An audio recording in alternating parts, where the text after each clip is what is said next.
허물로 죽은 우리를 그리스도와 함께 살리셨고 너희는 은혜로 구원을 받은 것이라. 아멘. 우리 예수님을 믿고 살아가는 사람들입니다. 믿어지십니까?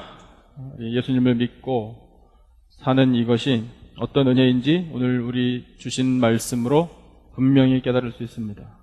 1절이 그것을 선언합니다. 1절을 다시 한번 힘차게 읽어볼까요? 1절만 시작. 그는 허물과 죄로 죽었던 너희를 살리셨도다. 아멘. 여러분, 우리가 예수님을 믿고 살게 되었습니다. 여러 번 거듭 말씀드리지만 성경 본문은 우리가 우리의 허물과 죄로 죽을 뻔했었다라고 말씀하지 않습니다. 죽을 수밖에 없었다라고도 말씀하지 않습니다. 죽었었다라고 말씀하십니다. 우리는 죽었었습니다. 그런데 우리는 죽은 적이 없습니다. 죽었으면 오늘 이렇게 예배 자리에 나왔을까요? 멀쩡히 살아있는데요 라고 우리가 반문할 만한 말씀입니다. 그러면 이 말씀의 뜻이 뭘까요? 육신은 살아있지만 우리의 영이 죽은 채로 있었다는 뜻입니다. 영이 죽은 채로 있었다는 건 무슨 뜻인가 하면 하나님으로부터 단절되었다는 뜻입니다. 관계 분리, 하나님과 이어지지 못했다는 겁니다. 그러면 하나님과 이어지지 못한 것이 도대체 무엇인가? 아담과 하와에게 내리신 조치가 그겁니다. 그들이 하나님의 말씀에 거역했습니다. 죄가 드러났습니다. 그래서 하나님께서 취하신 방법이 뭡니까? 에덴 동산에서 쫓아내셨습니다. 그것이 무슨 뜻이냐면 하나님과 관계 단절이라는 것입니다. 그 전에는 어땠나요? 에덴 동산에서 아담과 하와와 하나님은 함께 산책하고 함께 시간을 보냈습니다. 하지만 에덴 동산 밖으로 쫓겨나는 순간에 하나님으로부터 관계 단절이 된 겁니다. 하나님께서 말씀하시기를 이 선악을 알게 하는 나무의 실과를 따먹으면 정령 죽으리라 말씀하셨습니다. 그런데 아담과 하와 죽었나요? 한참 있다 죽었죠. 당장에 죽을 것처럼 말씀하셨는데 한참 있다 죽었습니다. 그러니까 하나님께서 하신 말씀도 좀 위협하려고 주신 말씀인가 보다 라고 우리가 생각할 수도 있습니다만 그렇지 않습니다. 여러분, 에덴 동산 밖으로 쫓겨난 것이 죽음을 말합니다. 영적인 죽음. 그래서 그 영적인 죽음의 상태로 그대로 살면 코로는 숨을 쉬고 육신은 살아있지만 죽은 겁니다. 그리고 그 영적인 죽음의 상태 그대로 끌고 가다가 하나님과 관계가 회복되지 않은 상태로 죽으면 영원한 멸망과 심판을 받는 것, 그것으로 결과가 드러나는 겁니다. 영적인 죽음의 현상이 또한 겉으로 보이는 것이 육신의 죽음인데 그 육신의 죽음과 함께 영원한 멸망으로 떨어질 수밖에 없는 것이 하나님과 관계 단절되어서 영적으로 죽은 상태로 있는 것이라 말입니다. 우리가 그랬다라고 성경이 우리에게 가르쳐줍니다. 죽었었다 너희들은. 그런데 지금 어떻게 되었느냐? 다시 살았다라고 말씀하십니다. 아멘? 여러분, 하나님께서 우리를 다시 살려주신 것입니다. 그것이 예수님을 믿고 사는 삶입니다. 예수님을 믿기 전과 믿은 후의 모습은 완전히 변화를 받습니다. 여러분, 인식하고 계세요? 본인 스스로? 내가 예수님을 믿기 전에는 참 이랬지, 참 형편없었지, 스스로 생각할 때. 그런데 예수님을 믿고 난 다음에는 정말 존귀하게 되었지. 하나님께서 은혜로 나를 그렇게 세워주셨지. 오늘 그것을 누리고 살지. 여러분, 이런 스스로의 인식이 참 필요합니다. 예수님을 믿으나 안 믿으나, 믿기 전이나 믿은 다음이나 뭐가 달라졌나, 아무리 생각해봐도 별로 달라진 것이 없다면 여러분, 우리의 믿음을 되돌아봐야 합니다. 주신 말씀이 우리에게 그것을 가르쳐줍니다. 우리의 믿음이 온전한 믿음인가 그렇지 않은가를 생각해보라는 겁니다. 말씀에 비추어서. 그래서 우리가 변화를 받아 변화된 삶을 사는 것을 우리에게 가르쳐 주시는데 예수님을 믿기 전과 후가 완전히 달라졌지만 공통점도 있습니다. 그 공통점이 뭐냐면 따른다라는 사실입니다. 예수님을 믿기 전에도 따랐습니다. 예수님을 믿은 후에도 따라 삽니다. 무언가를 따라갑니다. 이 따른다라는 것은 공통적입니다. 그러나 질적으로 다른 이유는 뭔가요? 그 따름의 대상이 달라졌다라는 것이 차이입니다. 예수님을 믿기 전에는 무엇을 따랐나? 주신 본문이 우리에게 말씀을 해주십니다. 2절을 다시 한번 읽어볼까요? 2절 같이 한번 읽겠습니다. 시작. 그때에 너희는 그 가운데서 행하여 이 세상 풍조를 따르고 공중의 권세 잡은 자를 따랐으니 곧 지금 불순종의 아들들 가운데서 역사하는 영이라. 아멘. 그때는, 즉 예수님을 믿기 전에는, 거듭나기 전에는 우리가 첫 번째 무엇을 따랐는가? 이 세상 풍조를 따랐습니다. 세상의 문화를 따르고 세상의 가치관을 따랐습니다. 세상 사람들이 도대체 어떻게 생각하나? 세상 사람들이 도대체 어떻게 사나? 세상 사람들이 무엇을 가치 있게 여기나? 세상 사람들이 무엇을 좋아하나? 예수님을 믿기 전에는 우리도 그렇게 그 세상 풍조에 따라 살았다라고 우리에게 말씀하십니다. 그런데 여러분, 세상 풍조 참 복잡하고 다양한 것 같지만 한 가지로 다 모입니다. 재물을 사랑하는 것으로 모입니다. 재물이 신입니다. 재물이 하나님입니다. 재물에 힘이 있습니다. 이것을 부인하지 못합니다. 그래서 절대적인 가치를 부여합니다. 돈이 있으면 되지. 내가 이렇게 서럽고 힘들게 살아가는 건 그 돈이 없어서이지. 이 형편만 풀리면 모든 것이 다 해결되지. 라고 생각하고 살아가는 세상 풍조를 따랐었습니다. 그래서 어떻게 하면 더 모으나, 어떻게 하면 더 쌓아두나, 이것을 위하여 많은 시간과 노력, 뼈를 깎는 고통까지 감내합니다. 세상 풍조를 따랐던 일입니다. 그런데 하나님께서 분명히 말씀하십니다. 돈이 일만하게 뿌리가 되나니. 아멘이십니까? 아멘 하시면 안 됩니다. 제가 일부 예배 때에도 한번 이렇게 떠봤는데, 일부 예배 때는 그래도 다행히 아무도 안 속으시더라고요. 죄송합니다. 여러분을 약 올리려고 그런 건 아니라 돈이 일만하게 뿌리가 되나니라고 말씀하신 적 없습니다. 뭐죠? 돈을 사랑함이 일만하게 뿌리가 되나니라고 말씀하십니다. 여러분, 돈 자체가 문제 아닙니다. 재물은 우리에게 필요한 겁니다. 하나님께서 필요하시기에 우리에게 주시는 겁니다. 수고하여 이 재물이라는 것을 얻고 그 재물을 잘 쓰고 살게 하신 것이 하나님의 은혜요, 선물이라고 말씀하십니다. 그런데 문제는 그 돈을 사랑하는 게 문제입니다. 너무 사랑해서 그 재물이 하나님이 되는 것이 문제입니다. 이것이 세상 풍조입니다. 예수님 믿기 전에 우리 아무 생각도 없이 그렇게 따랐었습니다. 두 번째는 무엇을 따랐나?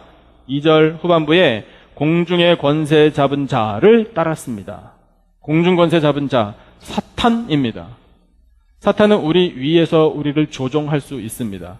사탄은 능력이 있습니다. 우리보다 뛰어납니다. 우리의 생각을 알 수도 있습니다.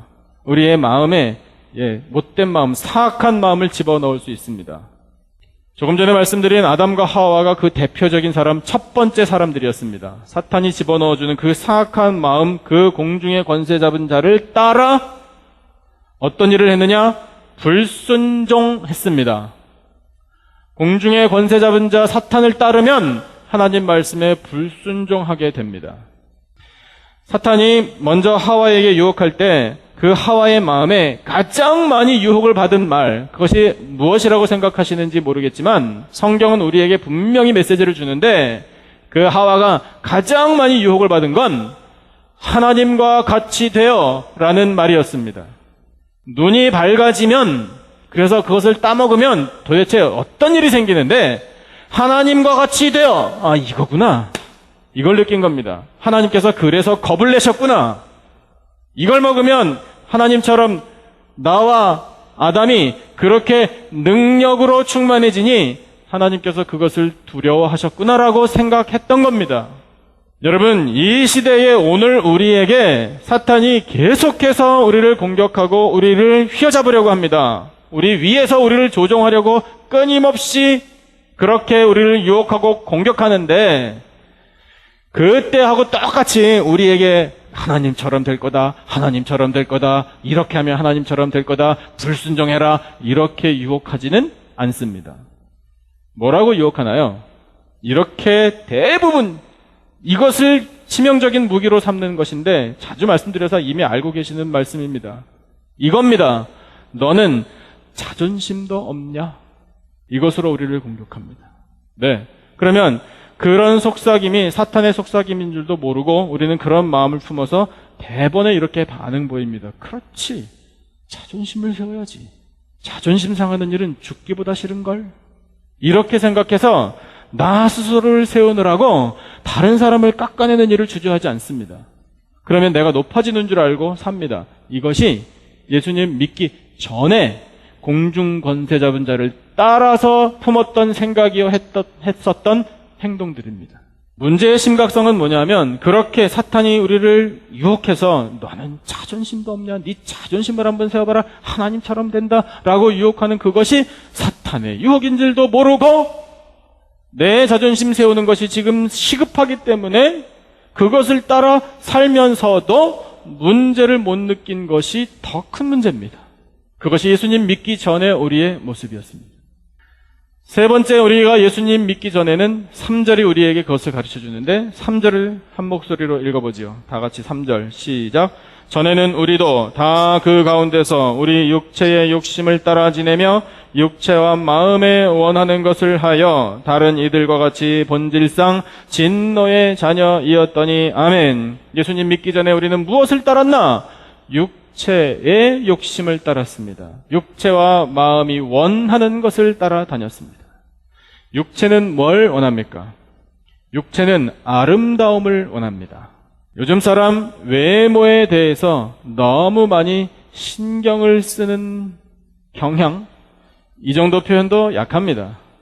아예 목숨을 겁니다. 얼굴은 이쁘고 봐야 된다, 잘생기고 봐야 된다라는 이 세상의 가치관이 너무 팽배해져 있습니다. 그런데 우리 예수님을 믿는 사람들도 그런 세상의 풍조를 바라볼 때 한탄하지 않습니다. 미녀가 자동차를 운전하고 갑니다. 그러다가 좀 바빴는지 신호를 위반했습니다. 기다리던 경찰이 해서 세웠습니다. 경찰이 운전자에게 다가갑니다. 유리창이 스르륵 내려집니다. 경찰관이 운전자를 탁 바라봅니다. 바라보는 순간 그의 마음이 완전히 회심을 하여 용서를 결심합니다. 왜요? 이쁘니까. 여러분, 이것이 세상 풍조입니다. 육체가 원하는 것을 가졌으면 힘이 있는 겁니다. 아무것도 안 하고 도리어 법을 어겼는데도 용서를 받습니다. 외모가 우상이 되어버린 지 참 오래되었습니다. 그래서 남자는 근육이 없으면 남자 구실 못합니다. 여자들은 몸매가 다른 사람들에게 보여줄만 하지 못하면 마음이 주눅이 듭니다. 그런 것을 가진 사람들은 아이돌이 됩니다. 여러분, 어쩌다가 세상이 이렇게 됐나요? 육체가 원하는 것을 끊임없이 추구하다 보니 브레이크가 고장나버린 겁니다. 육체가 또 마음이 원하는 것은 그런 외모지상주의 뿐만 아니라 건강도 포함됩니다. 여러분, 우리 건강하게 살아야 하지 않겠습니까? 아프신 분들 모든 질병을 다 극복하시고 치료함 받으시고 건강하게 사시기를 축원합니다. 축원합니다. 건강하게 살기 싫으신가 봐요. 건강하셔야 됩니다. 저는 여러분 건강하게 사시도록 기도를 가장 많은 포션을 할애해서 기도하고 있는데 제가 안 해도 되는 기도를 하는 건 아니겠죠.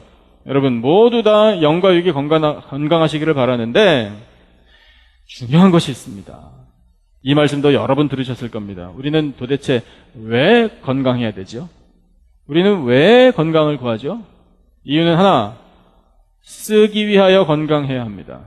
저를 따라 하시죠. 쓰기 위하여 건강해야 합니다. 그럼 무엇을 위하여 쓸 것인가? 하나님의 영광을 위하여 쓰기 위해서 우리에게 건강이 필요한 겁니다. 건강을 하나님께서 선물로 주셨다면 여러분 우리 목숨 다하는 날까지 쓰시기를 바랍니다. 우리 열심히 써서 우리의 몸과 이 건강이 다 달아 빠진 채로 천국에 가야 될 거 아니겠습니까? 건강을 유지하고 지키는 것만이 능사가 아니라는 말입니다, 여러분. 건강하시기를 진심으로 바라는데 그 주신 건강을 가지고 써야 되겠다라는 마음이 우리에게 있어야 된다는 겁니다. 그래야 하나님께서 그렇지 쓸만하니 주지 이렇게 우리에게 주시죠. 건강 자체가 우상이 되면 어떻게 건강하나, 어떻게 건강하게 사나. 건강 세미나는 사람이 구름같이 모여듭니다. 모여들어가지고 들으니 운동 열심히 하시는지 잘 모르겠지만 그 건강해서 그 다음 단계로 나가야죠. 그런데 예수님을 믿기 전에는 거기서 끝났습니다. 건강하고 봐야 돼. 거기서 끝났습니다. 왜? 육체가 원하니까. 내 마음이 원하니까. 그것이 예수님 믿기 전의 일입니다. 그 육체와 마음이 원하는 것을 따라다녔습니다. 예수님 믿기 전에. 그런데 어느 날인지 모르지만 내 귀에 음성이 들렸습니다. 복음이 들렸습니다. 그 복음이 내 안에 파고들었습니다. 그래서 나 자신을 복음이 차지했습니다. 그 복음으로 내가 변화를 받았습니다. 예수님을 믿고 거듭났습니다. 그 다음에 여전히 따르는 것은 똑같은데 따르는 대상이 달라졌습니다. 예수님 믿기 전에는 이 세상 풍조를 따랐다라고 말씀하시는데 거기에 완전히 반대되는 하나님의 뜻을 따라 사는 인생이 되었습니다. 하나님의 뜻은 어디에 있나요? 성경 전체가 하나님의 뜻인데 그 하나님의 뜻을 선명하게 밝혀주는 구절이 있습니다. 암송하실 수 있습니다. 데살로니가 전서 5장 16절부터 18절입니다. 1부 예배 때는 반응이 빨리 안 나왔는데 2부 때는 어떤지 한번 볼까요? 항상 감사합니다. 1부 예배 드리셨구나. 예. 항상 기뻐하라. 아멘이십니까? 이것부터 시작해 보죠. 여러분, 항상 기뻐하라. 쉬지 말고 기도하라. 범사에 감사하라. 이는 그리스도 예수 안에서 너희를 향하신 하나님의 뜻이니라 말씀하셨지 않습니까? 그게 하나님의 뜻을 따르는 삶이 바로 예수님을 믿은 후의 삶입니다. 항상 기뻐하라. 기뻐할 일이 있어야 기뻐하죠. 스트레스 받는 일이 아직까지 나를 기다리고 있는데 해결되지 않은 일뿐인데 채워지지 않은 것뿐인데 뭐 억지로 기뻐할까요? 이것이 우리 인간의 말입니다. 그러나 여러분, 하나님께서는 기뻐하라 라고 말씀하시고 기뻐할 수 있는 힘을 주겠다, 능력을 주겠다 말씀하십니다. 그 능력과 힘이 뭔가요? 하나님, 그분 자체가 곧 우리의 기쁨인 줄로 믿습니다. 느헤미야를 통해 우리에게 주신 말씀 여러분 기억하시지 않습니까? 우리 교회의 모토입니다. 뭡니까? 우리 교회가 기쁨의 교회인데 우리 기쁨의 근원은 하나님, 여호와를 즐거워하는 것이 너희의 기쁨이니라. 여호와를 기뻐하는 것이 너희의 힘이니라 말씀하시지 않습니까? 그렇게 하나님의 뜻을 따르는 삶을 사는 우리들, 두 번째 무엇을 따르는 것으로 변화를 받냐 하면 성경 말씀에 믿기 전에는 공중 권세 잡은 자를 따라 불순종했지만 이제는 예수 그리스도를 따라 순종하는 사람이 됩니다. 아멘이십니까? 여러분, 예수님을 믿은 다음에 받는 변화는 그겁니다. 따르기는 따르되 따르는 대상이 예수 그리스도로 바뀝니다. 그래서 순종합니다. 언제까지? 죽기까지 따릅니다. 왜요? 예수님께서 죽기까지 따르셨기 때문에. 그 예수님을 따라가는 우리들은 예수님처럼 죽기까지 따를 수 있습니다. 예수님이 십자가를 지고 골고다 언덕에 올라가실 때 무엇이 짐작되셨을까요? 무엇을 뻔히 알고도 골고다에 오르셨을까요? 그 언덕 꼭대기에서는 무엇이 기다리고 있었나요? 죽음이 기다리고 있었습니다. 예수님 죽을 줄 알고 가셨습니다. 죽을 줄 알고도 십자가 길을 걸어가셨습니다. 죽으셨습니다. 무엇 때문에 죽으셨나요? 저를 따라하십시오. 나의 죄 때문에 예수님께서 죽으셨습니다. 그런데 죽음으로 끝나지 않고 예수님 부활하셨습니다. 우리에게 보여주시고자 하는 것이 바로 그겁니다. 그리고 우리를 촉구하십니다. 나를 따르라고요. 이 십자가의 길을 따르라고. 그러면 여러분, 십자가의 길을 따르면 우리를 기다리는 건 죽음입니다. 하지만 그것이 끝이 아닙니다. 죽음을 넘어 부활과 영생이 우리에게 있습니다. 그것을 알면 예수님을 따라가는 겁니다. 순종합니다. 그 죽음을 넘어서 우리에게 보장하시는 하나님의 약속이 있기에 죽을 때까지 순종하는 겁니다. 여러분, 이것이 예수님을 믿어 변화된 삶의 모습입니다.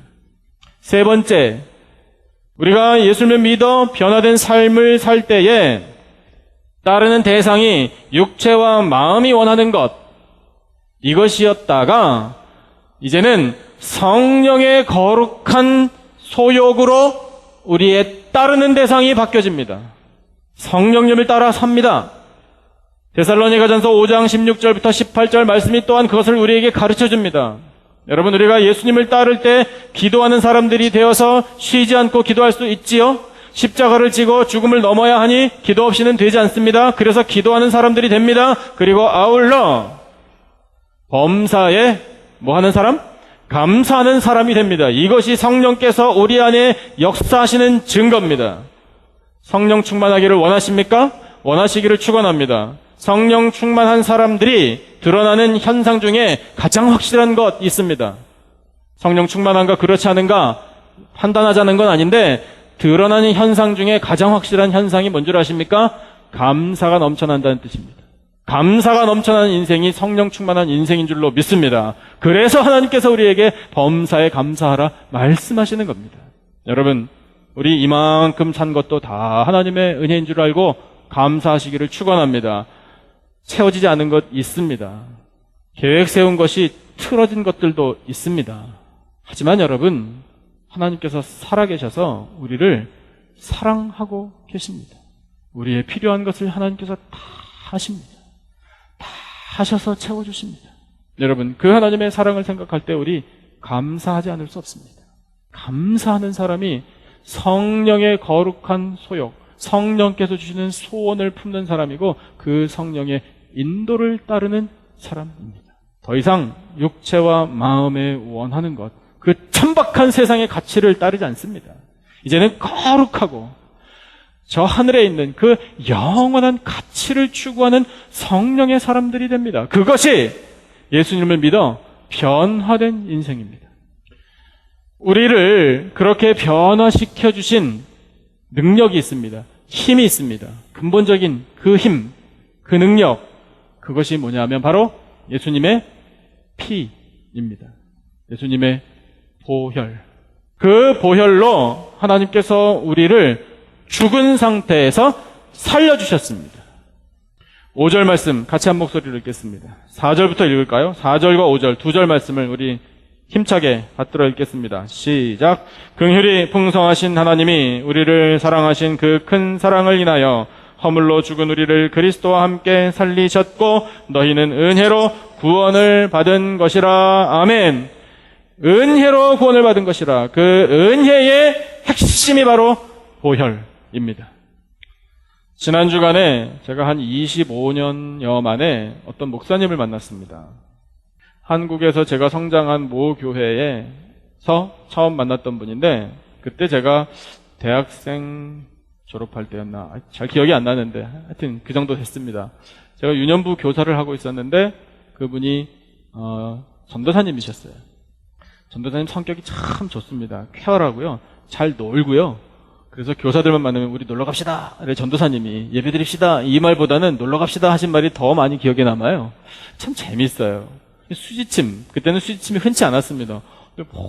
침 상자를 턱 교회에서 펴가지고 턱 놓으시면은 어른들이 두통 있다가 그거 수지침 턱 맞고 나면 한 30분 있다가 머리가 안 아프다고 이러시는 거예요. 그러니까 참 대단하네. 예, 그러니까 참 전도사님이 교회에서 인기도 좋았습니다. 그냥 우리 권사님들이 줄을 섰습니다. 전도사님 앞에 나도 좀 놔달라고. 예. 그래서 수지침도 놓으시고 하여튼 능력도 많으시고 찬양을 얼마나 잘하시는지 전공자만큼 잘하셔가지고 그 다니시던 신학교에서 그 남성 중창팀을 만들어가지고 선교도 다니시고 하셨던 아주 활달하시고 쾌활하신 분이었습니다. 기억이 참 좋았습니다. 근데 그분이 한 3년 정도 이제 전도 사역을 끝내시고 다른 곳으로 이제 가셨고 저도 그 다음에는 교회를 떠나서 저는 또 나름대로 신학교 다니고 또 저도 사역하고 하느라고 연락이 두절됐었습니다. 그런데 이 스마트폰의 위력으로 그 목사님을 찾았습니다. 제가 찾은 건 아닌데 그분하고 다른 목사님이 그 스마트폰의 이 사이버 공간에서 대화를 하시는데 저한테 그 두 분의 대화가 뚝 이렇게 뜬 거예요. 딱 보니까 아니 그 옛날에 그 목사님 아닌가 해가지고 확인하려고 여쭤봤더니 그분이에요. 저를 기억하시냐고 그랬더니 기억하시더라고요. 대번에. 그래서 25년이 넘는 이런 세월 만에 저를 또 기억해 주시는 목사님이니까 또 찾아가 봐야죠. 어디 계시나? 저기 동부 메릴랜드에 계시대요. 그래서 이거 안 되겠구나. 그랬는데 마침 여기 LA에 있는 신학교에 목사고시 그 위원장이셔서 여기 오셨노라고 그러시더라고요. 그래서 그 다음날로 달려가서 만나봤습니다. 근데 시험 도중에 잠깐 만났기 때문에 그죠? 15분 정도 만났나? 그런 것 같습니다. 이분이 그 메릴랜드에 그때 바로 이민을 오셔가지고 여태까지 그 한 곳에서 계속 목회를 하신 분이에요. 그래서 제가 저는 경험도 짧고 또 미국 생활도 얼마 안 되고 그러니까 그 목사님께 목사님 이민교회 목회 어떤 노하우를 좀 주십시오. 시간이 짧은데 짧은 시간에 좀 엑기스 뭐 좀 없습니까? 제가 그랬습니다. 지난 세월 동안 뭐 이렇게 흘렀던 이야기 하기 시작하면 또 시간이 막 가잖아요. 그래서 그 시간이 아까워서 달라고 딱 그랬죠. 딱 그랬더니 목사님께서 말씀을 하시는데 뻔히 아는 걸 말씀하셔요. 예수님의 보혈의 능력이 있습니다. 이 목사님 이것을 기억하십시오. 이러더라고요.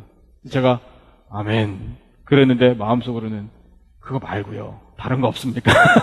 그거 아는 건데 저도요. 예. 그거 노하우 아니지 않습니까? 그건 성경에 있는 진리죠. 목사님. 참 말씀 못 드리겠고. 그래서 예, 잘 알겠습니다. 이제 그러고 나오려고 그러는데 목사님께서 잠깐 그러시더니 한 가지 말씀해 주셨어요.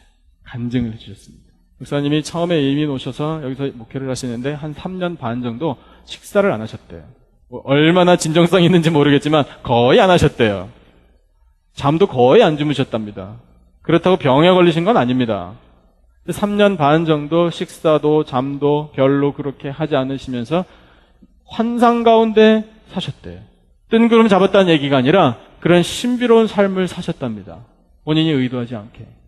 그 3년 반 동안 신비로운 삶을 살면서 자기 기억에 이것 한 가지가 가장 선명하게 남아서 그것을 얘기해 주겠노라 해서 드디어 말씀을 하셨는데 그 말씀이 뭐냐면 이런 겁니다. 환상 중에 십자가가 딱 눈앞에 보이더랍니다. 십자가에 예수님께서 달려 계셨대요. 그 앞에 이 목사님이 무릎을 꿇고 앉았답니다. 무릎을 꿇고 앉았는데 자기 온 몸을 바라보니까 온 몸에 왜 이렇게 더러워?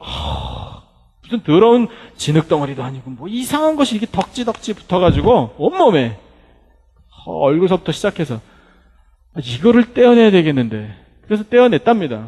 쭉 잡아떼는데 피자 드셔보셨죠? 피자 치즈가 이렇게 떼면은 쭉 늘어나지 않습니까? 그렇게 쭉 늘어나더래요.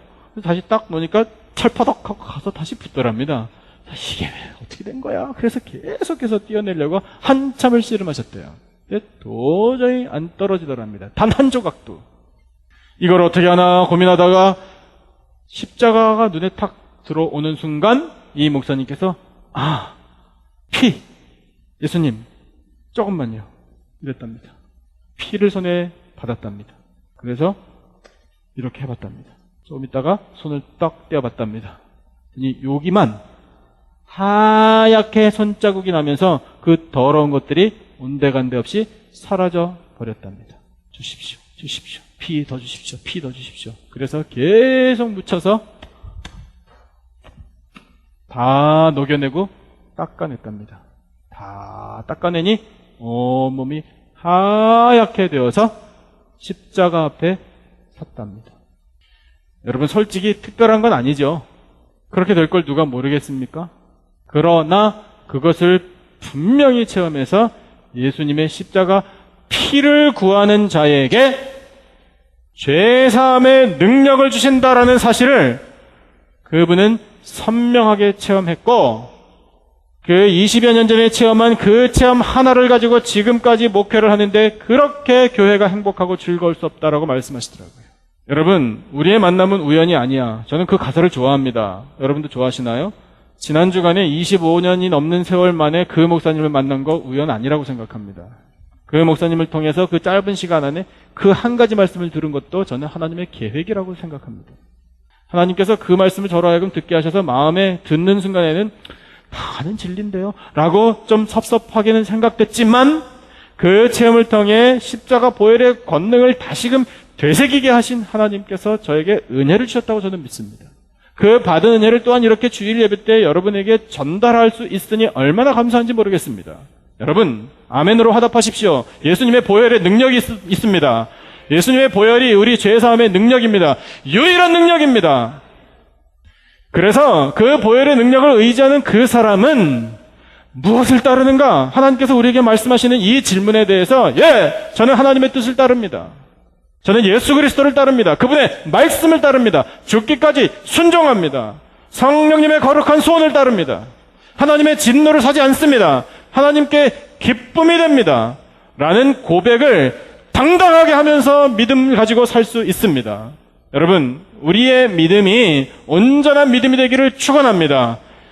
믿기 전이나 믿은 다음이나 변화되는 거 하나도 없이 그저 그날이 그날이고 어제나 오늘이나 내일이나 아무런 소망도 없고 아무런 기쁨도 없는 그런 죽은 신앙 이젠 다 벗어버리고 날마다 새롭게 그리스도의 십자가 앞에 나아가 그 보혈의 권능으로 날마다 거룩해지는 우리들의 삶이 되기를 축원합니다. 그렇게 살아갈 때 여러분, 우리 한 사람 한 사람을 통해 이 땅에 하나님의 나라가 세워질 줄로 믿습니다.